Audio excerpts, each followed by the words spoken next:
سەرتان باش خوێندکارانی پۆلی حەوتەم.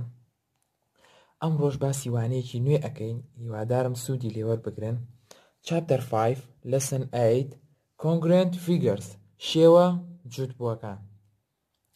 Things are congruent when they have the same size and shape. شتەکان کاتێک کۆنگرێنت ئەبن لەگەڵ یەکە ئەگەر هەمان شێوەیان هەبێت و هەروەها هەمان سایزیشیان هەبێت. سایزەکەشیان پێویستە وەکو یەک بێ. For example, if we see example 1 says identify any congruent figures. هەموو ئەو شێوە جووتبووانە دیاری بکە. Part A, the square on a checkboard are congruent since all of them are square, so they have the same shape.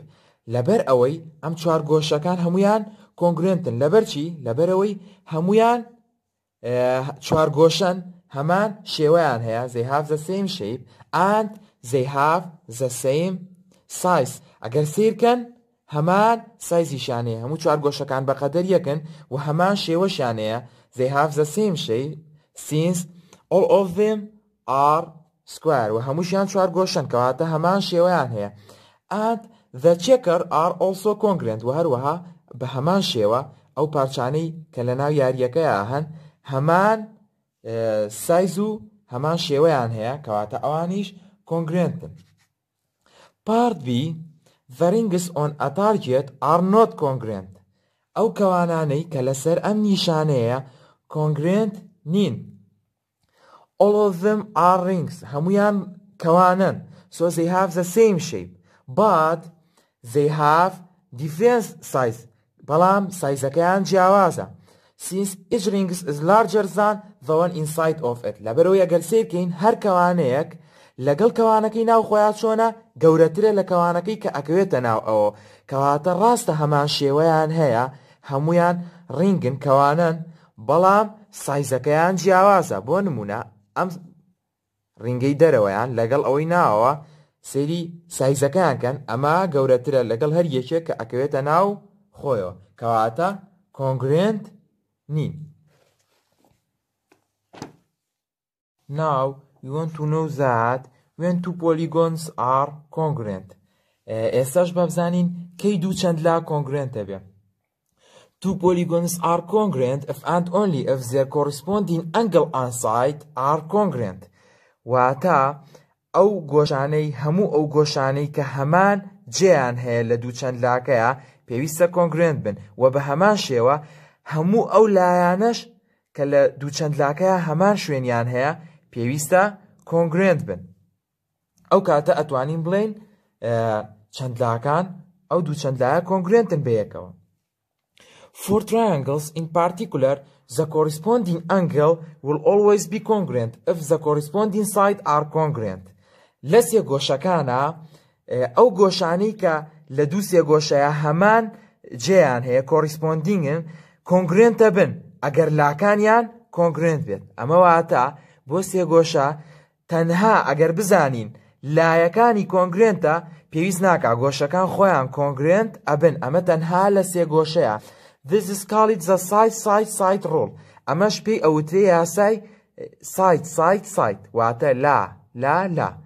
لەبەر ئەم یاسایە لە سێ گۆشەیە ئەتوانین ئەگەر تەنها لایەکان کە هەمان جێگەیان هەیە لە دوو سێ گۆشەکەیە جووت بوون بڵین ئەوە دوو سێ گۆشەکە جووتن. پێویست بە گۆشەکان ناکە گۆشەکان خۆیان جووت ئەبن بە بۆنەی ئەوەی کە لاکان جووتن تەنها لە سێ گۆشەیە.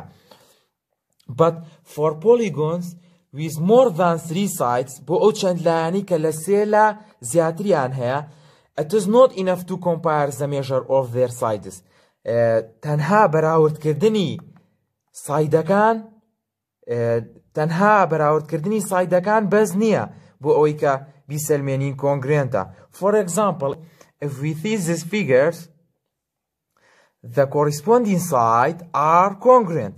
ئەگەر سێری ئەم وێنەیە بکەین لایەکان کە هەمان شوێنیان هەیە کۆنگرێنتن. But they are not congruent. بەڵام دوو وێنەکە خۆیان کۆنگرێنت نین. If we see the figures, they have the different shape. This figure is rectangle and this figure is parallelogram. ئەگەر سیرکەن شێوەکانیان جیاوازە هەر سەیری شێوەکەشیان کەن جیاواز دەرەچێت ئەمەیان لاکێشەیە ئەمەیان لاتەریبە کەواتە بە تەنها کۆریسپۆندین سایدەکان بەس نییە کە کۆنگرێنت بن ئەو لایانی کە هەمان شوێنیان هەیە لە چەند لایەکدا کە لە سێ لا زیاتری هەبێت تەنها لایەکان بەس نییە بۆی کۆنگرێنت بن پێویستە ئەو گۆشانەشی کە هەمان شوێنیان هەیە کۆریسپۆندین ئەنگڵ پێویستە کۆنگرێنت بن. After that, we have example 2. Example 2 says, determine whether the triangles are congruent. پیشانی بە ئەگەر سێگۆشەکان کۆنگرێنتن. We have side AB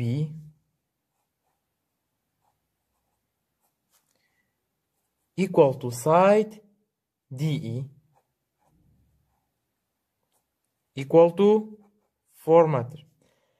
ئەم دوو لایە هەردووکیان بە قەدەر یەکن یەکسانن و 4 مەتریشن. And we say that if two sides have the same length then they are congruent. مانەگەر دوو لا هەمان درێژیان هەبێت ئەوە کۆنگرێنتن.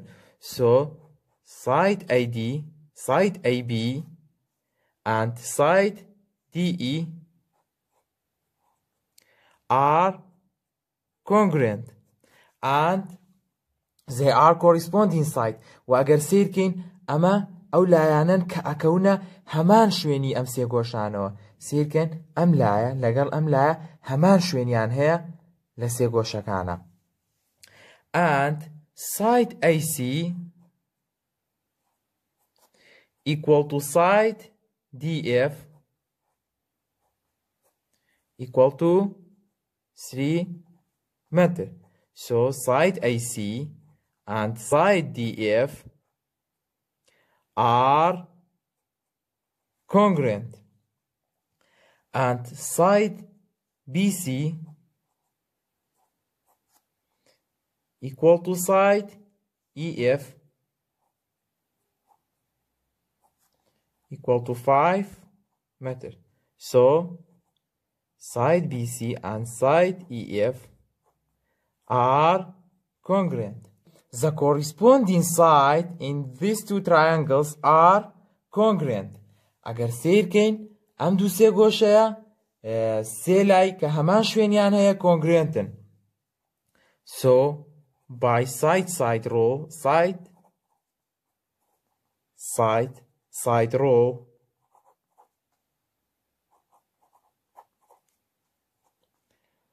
triangle ABC and triangle DEF are congruent. بەچی یاسایەک بە یاسای side مان لە سێگۆشەکانە تەنها سایدەکان بەسە بۆ ئەوەی congruent بن. Now we have example 3.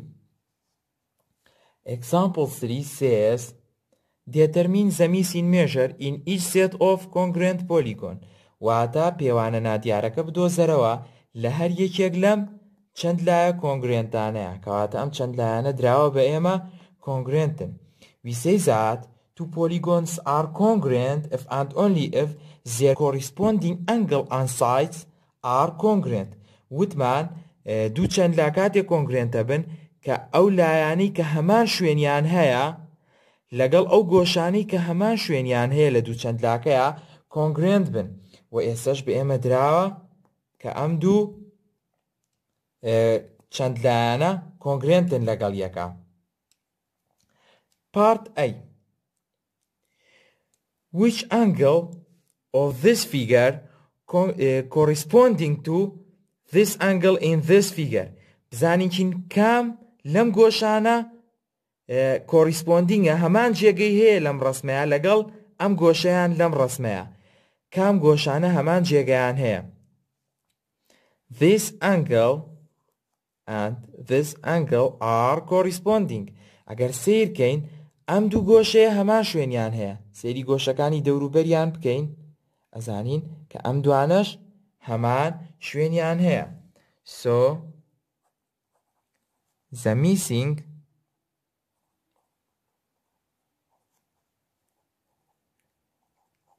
angle measure is 93 degrees کەواتە پێوانە نادیارەکەمان چەندەیە 93 چکە ئەم دوو وێنەیە ئەم دوو چەند لایە وتمان کۆنگرێنتن کە کۆنگرێنت بن کەواتە ئەو گۆشانەی کە هەمان جێگەیان هەیە کۆنگرێنتە بن. After that, part B. Which side of this figure corresponding to this side in this figure? بزانێکین کام لایە لەم وێنەیە هەمان جێگەی هەیە لەگەڵ ئەم لایەی ئەم وێنەیە. This side and this side are corresponding.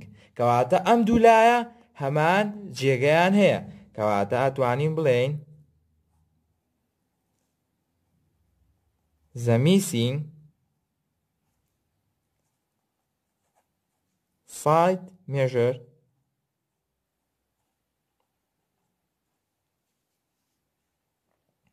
is 3 meters.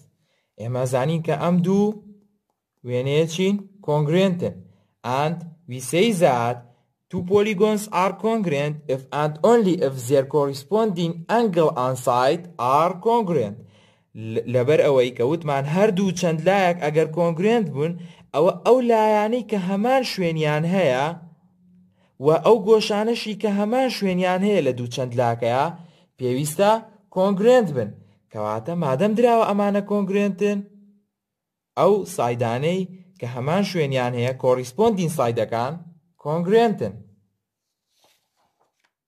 و هەروەها ئەکسەرسایزەکان ژمارەیەک تا ژمارە 14 هەمووی هۆمۆرکە.